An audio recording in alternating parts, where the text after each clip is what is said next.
Welcome back to the Career Growth Made Easy podcast. I'm your host, Craig Ansell. Last week's episode, number 56, was titled Winning with Video Interviews. I promised in the intro to tell you that if you listened, I would share how my son fared with one of his first video interview, and if he got the job. I'm going to tell you what actually happened during the interview process and how it was a game changer, because things don't always go as planned.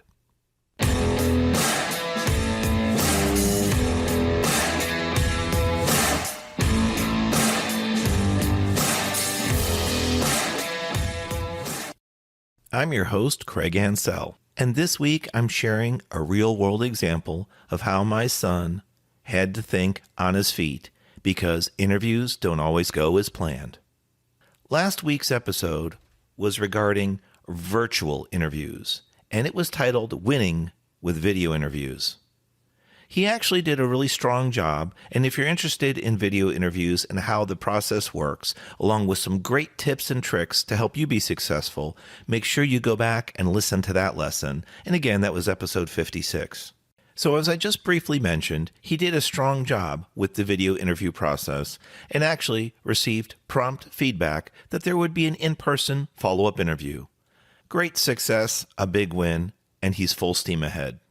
He arrived for his in-person interview about 15 minutes ahead of time, which I recommend, and upon inquiring, found out that the interviewer was not going to be there for another 45 minutes. He double-checked his times, and he actually was there for the appropriate time slot. Somehow, there was a mix-up on the hiring company's side. That normally could throw you off and even rattle you to the point where you're distracted, confused, even think that you need to wait another 45 minutes for that person to come in. All the time, you could be building anxiety, stress, and worry. I had asked him afterwards, did he feel the need to apologize because there might have been some confusion? And he said, I thought about it, but I double-checked my notes, and I actually was there at the appropriate time. So I thought that was a strong move on his part, not going directly to the apology, but checking his facts. The hiring company did bring him back to the interview room and talked to him about the fact that he was on time and that the interviewer would be late. Apparently, as I said, there was a miscommunication. So now that he recognized this, he was up to wondering, will I be waiting till 10 a.m. or will I get someone else to help me with the interview? They quickly brought back a different interviewing manager and said, well, I have no background on this, and I wasn't aware that you were being interviewed today, but we're going to wing it. How does that sound?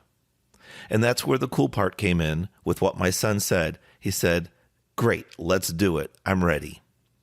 So he embraced the fact that change occurred during the interview process and the fact that the hiring company actually made a mistake. The interview didn't last as long as some would think, such as half an hour or an hour. In fact, it was shorter than that.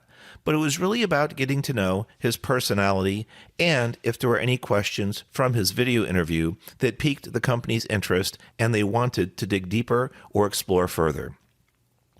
After they went over his background on his resume, which he brought a copy of, as well as his experience with customer service and customer interaction, which was generally positive, he was awarded the position and will actually be starting his orientation next week.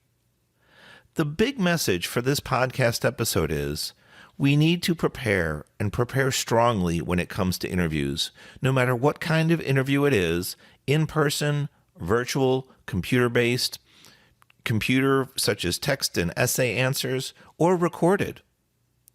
And the better you prepare, the lower your stress and anxiety levels should be when you actually go through the process. Also, if you prepare significantly by thinking about the questions that could be asked and preparing your answers with real-world examples that honestly and accurately depict how you would respond or how you have responded to situations that are asked of you, you'll be ready for your interview and likely not be thrown off when those questions come up.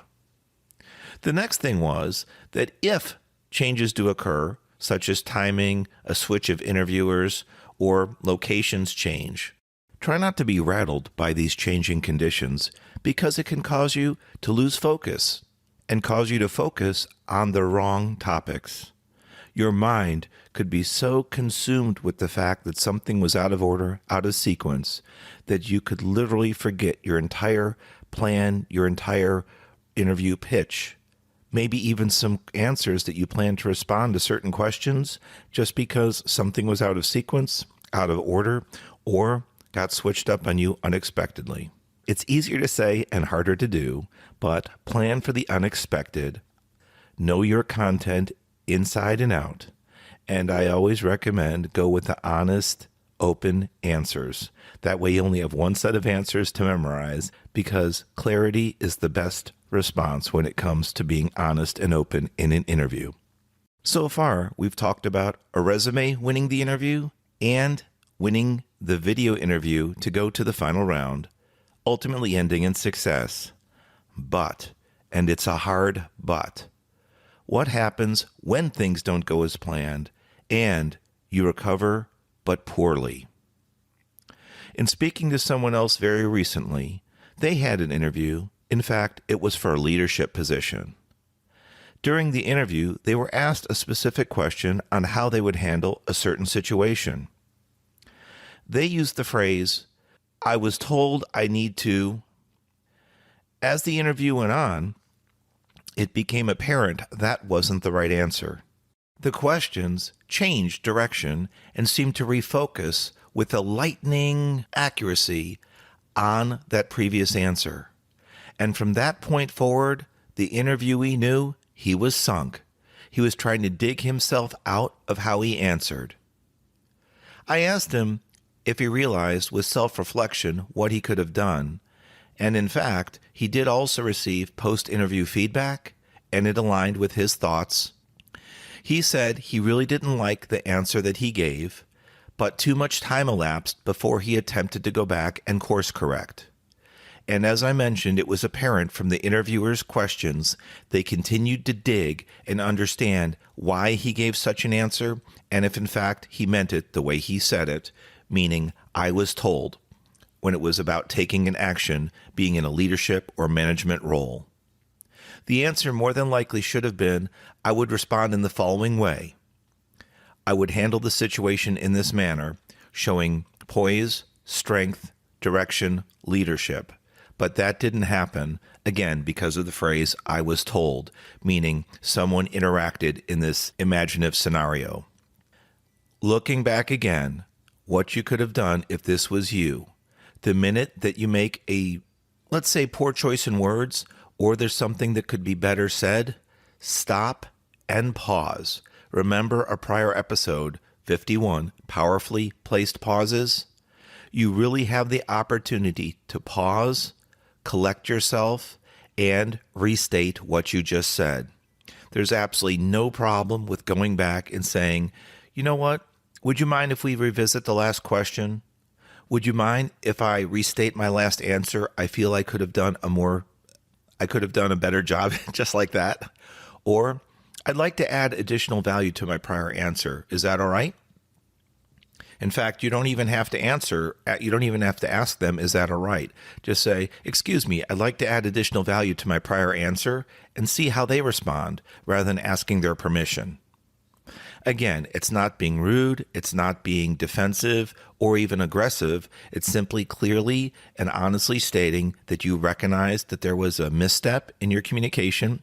Perhaps you didn't offer your full value, your full content in that interview question and answer, and you'd like to go back and course correct. It's great if you try this at home, even if you're alone, and do it in a mirror. Catch yourself and make an attempt to course correct and see how you could handle that. But do it with pauses so that you get comfortable pausing. You don't want to speed through and rattle through your corrected or your updated answer, because that, in your mind, will set the timing for what happens in the interview, and you should pause and follow the same duration so that you feel comfortable with those pauses. It could be as simple as taking a light or deep breath. And as I mentioned in prior episodes, when we pause, it seems like an eternity, whether it's a one-on-one discussion with someone in management, such as for a promotion, or even one-on-many when it comes time for an interview. And if you had recorded that time period, what seemed like an eternity would probably be half a second or just a second or two, which is completely acceptable. In fact, if you watch various famous speeches, presidents and other speakers, pauses can be powerful, especially when they're intentional. In today's fast-paced world, we're addicted to information. We're always looking for faster speeds and 5G and 5G plus and 100 megabit connections and gigabit connections and all this great stuff, and the fastest phone and the fastest computer. Sometimes we forget we need to slow down and communicate at a slower level and a more calm, clear level to convey our thoughts and make sure that our clear answers are available and also our responses completely align with the interview questions being asked. I intentionally moderated my voice rate, pitch, and tone earlier because I just wanted to show you when you're in control, you too can do that and find ways to handle things when they don't go as planned. I have one more example, this too, about interviewing, where unfortunately the end result was that the position was not awarded to someone. In this case, the person was up for a senior director level role, already having significant management, leadership, and director level experience. They realized the interview went really well and sought feedback towards the end, which they were provided. Now, with hindsight, once again, realized there was actually one question that caused a problem for the interview, and in fact, it was confirmed that it was the reason why this particular person wasn't awarded the promotion to senior director level. When asked about a particular situation, how they would handle it, they waffled. They stuttered or paused for an extreme amount of time before deciding. I told you earlier, pauses are acceptable when you're in control of the situation and you want to deliberately provide attention to the matter. However, when someone in leadership with experience is asked, how would you handle a situation, there might be a brief pause, then a decision, boom, that's it, move on. You shouldn't waffle back and forth between two positions or state something such as, I don't know or I'm unsure. Remember, this person already was in a management leadership role and looking to promote to a stronger role. It requires a strong personality, a strong sense of pride, accomplishment, but also restraint when dealing with matters. And we look to our leaders to provide us guidance and clarity when challenging situations arise. Imagine if you went up to your supervisor, manager, or director and asked them for guidance, and they said, you know what, Craig? I don't know. Or worse yet, they kind of hesitated and made you feel unsure.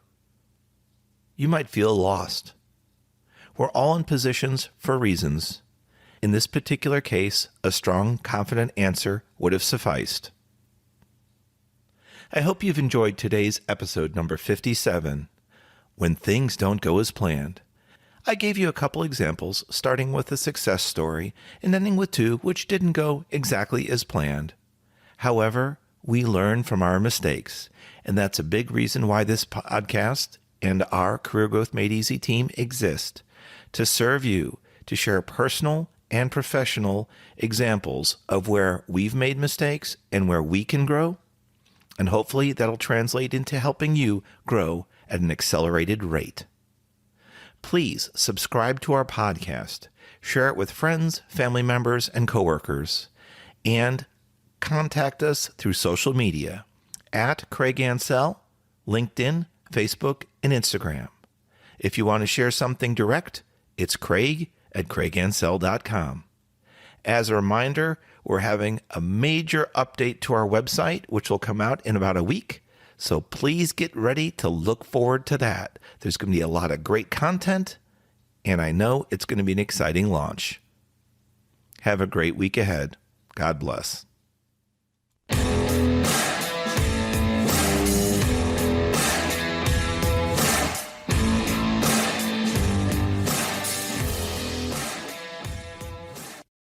Thanks for watching. If you've enjoyed this episode, be sure to subscribe to our channel.